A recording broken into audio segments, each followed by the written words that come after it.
अस्सलाम वालेकुम viewers, I am Hina Mahjabeen. I hope you all will be fine. हम study कर रहे हैं MGT 201 फाइनेंशियल मैनेजमेंट का कोर्स, जिसका है module number 4 valuation of long term securities and topic number है 69 two stage growth model part 2। But today's lecture start करने से पहले अगर आप मेरे चैनल पर न्यू हैं दैन प्लीज़ मेरे चैनल को सब्सक्राइब कर दें और बेल आइकन को क्लिक करना मत भूलिएगा, ताकि upcoming lectures, different assignments, quizzes और पेपर्स के नोटिफिकेशंस आप तक पहुंच जाएं। लाइक भी कीजिएगा, शेयर भी कीजिएगा। ओके जी, let's start from today's lecture about two stage growth model part 2। Part number 1 में हम इसको इन डिटेल पढ़ चुके हैं। मैंने एग्जांपल आज आपको बतानी है, बल्कि समझानी है। प्रीवियस लेक्चर में एग्जांपल भी थी। 2 स्टेज में थोड़ा सा मैं बता दूं, यानी 2 स्टेजेस यहाँ पर बताई गई थी। फर्स्ट स्टेज में क्या होता था कि जो डिविडेंड रेट है वो क्या है, कांस्टेंट रहता था, और इस कांस्टेंट के बाद किसी ना किसी पॉइंट पर आकर तो जो डिविडेंड का रेट है वो चेंज होता है, बट होता वन टाइम है, उसके बाद इन्फिनिट टाइम पीरियड के लिए चलता है। यहाँ पर अगर मैं आपको दिखा दूँ एग्जाम्पल में भी इसी तरह से है। अगर आपका जो डिविडेंड रेट है वो जो ग्रोथ रेट है वो आकर 5th ईयर पर अगर चेंज होता है, देन 5th से लेकर इन्फिनिटी टाइम पीरियड तक वो सेम ही कांस्टेंट रहेगा। ठीक है, ये ग्रोथ कांस्टेंट रहेगी। यानी फर्स्ट ग्रोथ हो रही थी, यानी सपोज करो 1 से लेकर 5 साल तक 10% 10% 10% तक हो रही थी, बट 5वें साल के बाद यानी 6ठे साल से क्या था, यहाँ से 5 ना लिखें, यहाँ से 6 लिख दें आप। ठीक है, 6 से ऑनवर्ड यानी इन्फिनिटी तक, यानी 20% ग्रोथ होना स्टार्ट हो गई। ठीक है, तो यहाँ से हो जाएगा, यहाँ पर इसे कर दो 6%। ठीक है, 5 तक गया और 6 से इन्फिनिटी तक चला गया।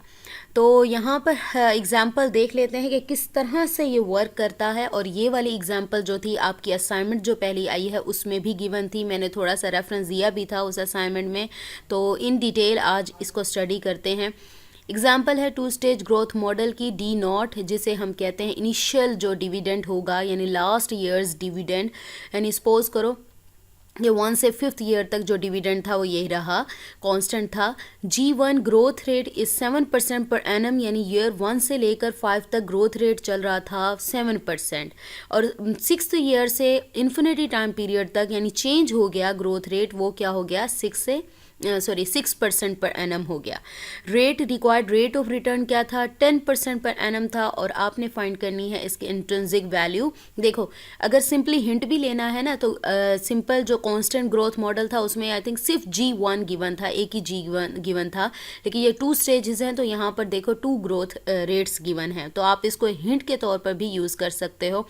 फर्स्ट स्टेप, जैसा कि मैंने प्रीवियस लेक्चर में बताया था, फर्स्ट स्टेज पर पहले तो आप डिविडेंड्स की कैलकुलेशन करोगे, यानी D1 D2 एंड D3 कितने इयर्स हैं, 5 इयर्स हैं, तो 5 के 5 इयर्स के लिए आपने डिविडेंड फाइंड करना है।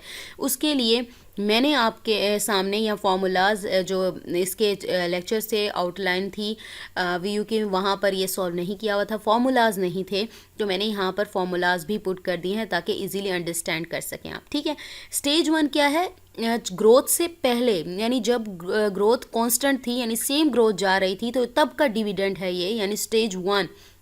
स्टेज 2 वो है आफ्टर चेंजेस, यानी ग्रोथ चेंज होती है ना तब स्टेज 2 आती है। लेकिन ये स्टेज 1 है, यानी पहली ग्रोथ, यानी G1। यहाँ फॉर्मूले में देखोगे आप G1 है, यानी ग्रोथ से पहले वाला फॉर्मूला डिविडेंड फाइंड कर रहे हो। ठीक है, वो 7% है यहाँ पर। तो मैंने जहाँ पर भी G यूज़ किया यहाँ पर, क्योंकि स्टेज 1 है तो मैंने यहाँ पर G1 ही यूज़ किया। और यहाँ पर डी नॉट में आपको फॉर्मूला डी नॉट दिखा देती हूँ। यहाँ पर 5 था और D1 फाइंड करना था।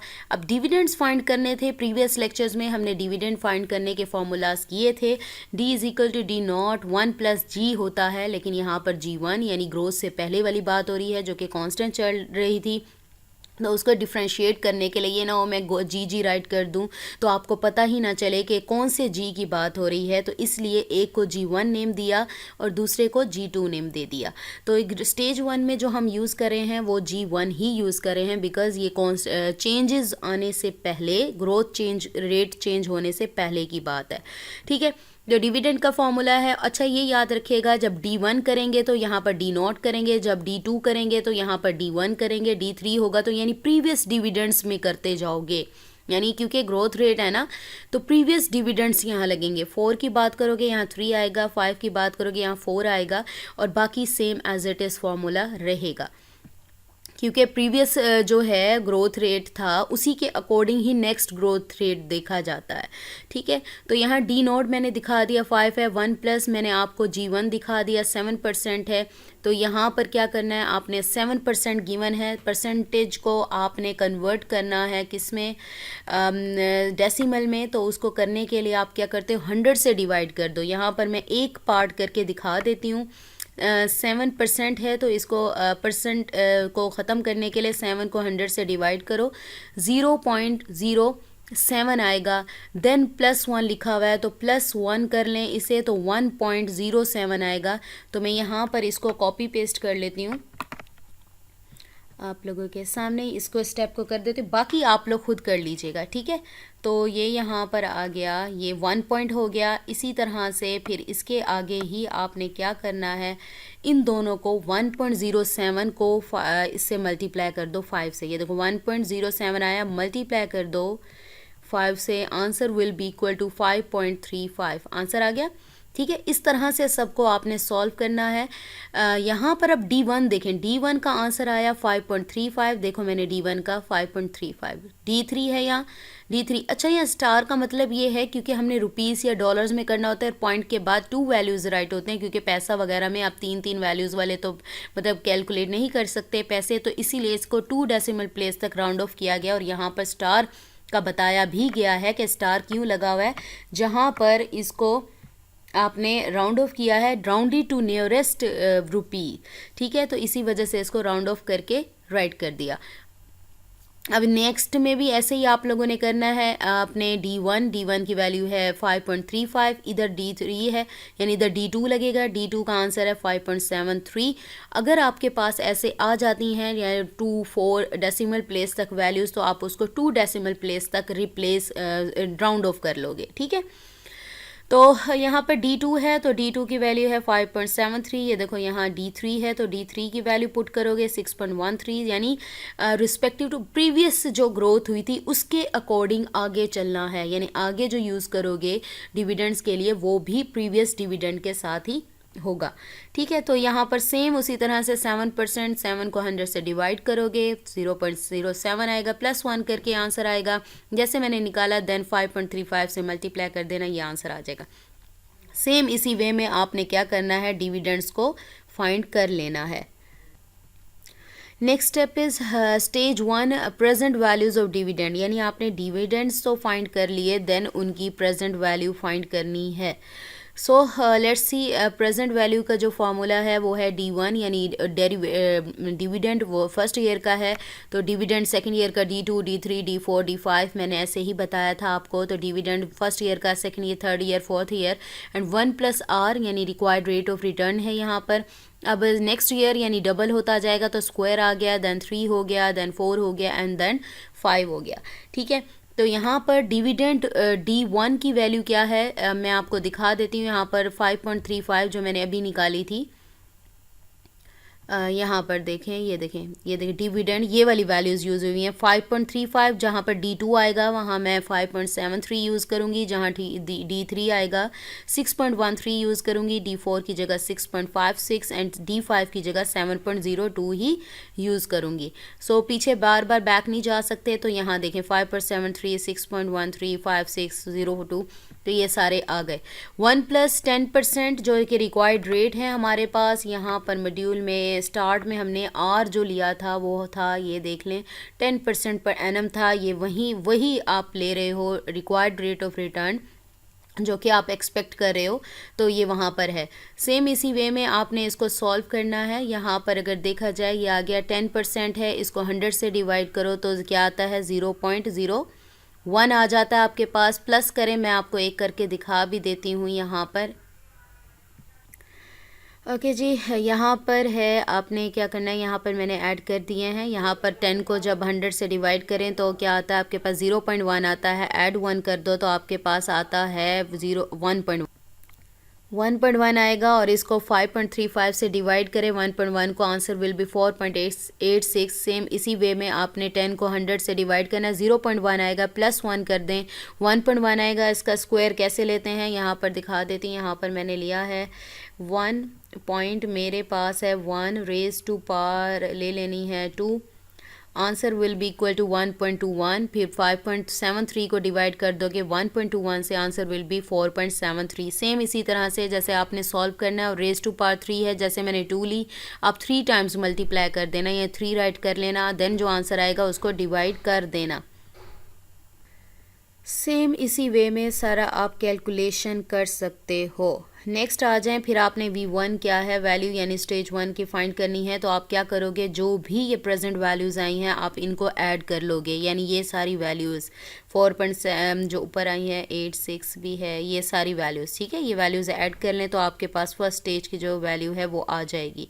नेक्स्ट सेकेंड स्टेज पर क्योंकि 5th ईयर तक 1 से 5 तक चल रहे हो तो 6th ईयर से ऑनवर्ड जाना है, तो 6th ईयर क्या होगा, नेक्स्ट स्टेज की जो ग्रोथ हुई है उसको फाइंड करने के लिए फॉर्मूला क्या यूज़ करोगे, n+1 करोगे। यहाँ पर n यानी ईयर था, जो लास्ट ईयर था वो 5 था, 5 से ऑनवर्ड जाना है तो 5 + 6 हो जाएगा R-G2, यानी ग्रोथ जो हुई है न्यू वो राइट करोगे। यहाँ पर 5 + 1 क्या हो जाएगा 6, यानी 6th ईयर डेरिवेटिव होगा क्योंकि पहले 5 तक किया था हमने। देन आर मैंने आपको दिखाया 10% है, जी हमारे पास G2 था 6%। तो सेम इसी वे में अब डेरिवेटिव डेरिवेटिव कह रही हूँ, डिविडेंड फाइंड करना है आपने, D6 फाइंड करना है, जो कि डिविडेंड है 6th ईयर का। तो 6th ईयर से ऑनवर्ड तो सेम जाएगा। अगर मुझे 6th ईयर का पता चल जाएगा तो मुझे सारा पता है कि आगे कितनी ग्रोथ होगी, क्योंकि आगे ग्रोथ कांस्टेंट हो जानी है एज़ यूजुअल। तो यहाँ पर देखें, मैंने अभी फॉर्मूला बताया था आपको, यानी प्रीवियस ईयर का डिविडेंड प्लस G2 यानी ग्रोथ सेकंड ईयर यानी जो सेकंड टाइम ग्रोथ हुई है उसके अकॉर्डिंग देखना है, तो G2 लगेगा। सेम पुटिंग करें, मैंने ऊपर आंसर बताया और आपको सॉल्व करना भी बता दिया।